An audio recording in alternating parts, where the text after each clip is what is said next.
कल जदयू के राष्ट्रीय अध्यक्ष ललन सिंह का कहना था कि दिल्ली में उन्होंने कहा है कि नीतीश कुमार को प्रधानमंत्री बनने की इच्छा नहीं है, लेकिन अगर विपक्ष चाहे तो एक विकल्प हो सकता है। नहीं, देखिए उनकी जो इच्छा है वो श्री ललन सिंह के मुंह से वो निकल ही गई है।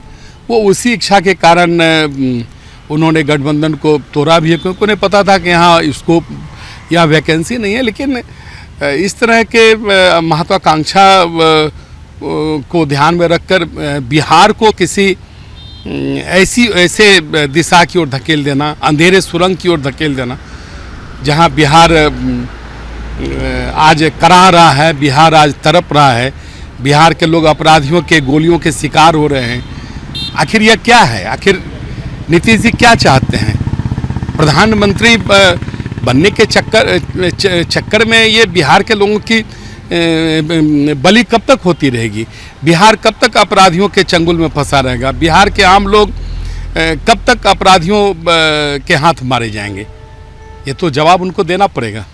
महागठबंधन की तरफ से मंत्री हैं रामानंद यादव, उन्होंने कह दिया कि आप लोग और सुशील मोदी के भाई की संपत्ति जांच होगी। बीजेपी के मंत्रियों ने जो इस तरीके से धन अर्जित किया है। नहीं, देखिए श्री सुशील मोदी जी को हम सब छात्र आंदोलन से जानते हैं। राजनीति में जिस प्रकार से उन्होंने स्वच्छता लाने का प्रयास किया है, यह उदाहरण बहुत कम होता है।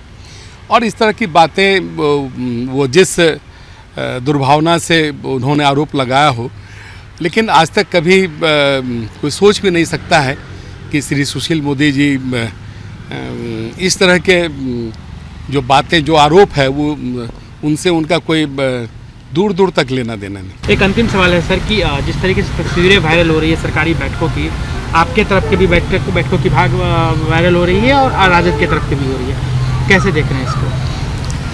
देखिए, मेरा तो स्पष्ट मत है कि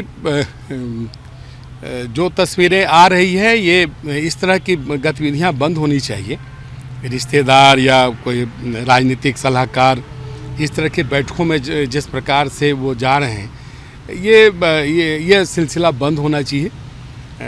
यह सरकार के लिए अच्छी बात नहीं। आप लोगों के नेताओं के बच्चे और पत्नियों का भी वायरल कर रहे हैं? नहीं, देखिए ठीक है, वो उसके संबंध में सफाई भी आ गई है कि किसी व्यक्तिगत कार्यक्रम में या इस तरह की कोई घर के लोग शामिल हुए हों, लेकिन जो विधिवत सरकार की बैठकें होती है उसमें किसी के परिवार के सदस्य इस तरह से बैठकर सुझाव नहीं दिए। नहीं, देखिए उनकी जो इच्छा है वो श्री ललन सिंह के मुंह से वो निकल ही गई है। वो उसी इच्छा के कारण उन्होंने गठबंधन को तोड़ा भी है, क्योंकि उन्हें पता था कि यहाँ स्कोप या वैकेंसी नहीं है। लेकिन इस तरह के महत्वाकांक्षा को ध्यान में रखकर बिहार को किसी ऐसे दिशा की ओर धकेल देना, अंधेरे सुरंग की ओर धकेल देना, जहां बिहार आज कराह रहा है, बिहार आज तड़प रहा है, बिहार के लोग अपराधियों के गोलियों के शिकार हो रहे हैं। आखिर यह क्या है? आखिर नीतीश जी क्या चाहते हैं? प्रधानमंत्री बनने के चक्कर में ये बिहार के लोगों की बलि कब तक होती रहेगी? बिहार कब तक अपराधियों के चंगुल में फंसा रहेगा? बिहार के आम लोग कब तक अपराधियों के हाथ मारे जाएंगे? ये तो जवाब उनको देना पड़ेगा।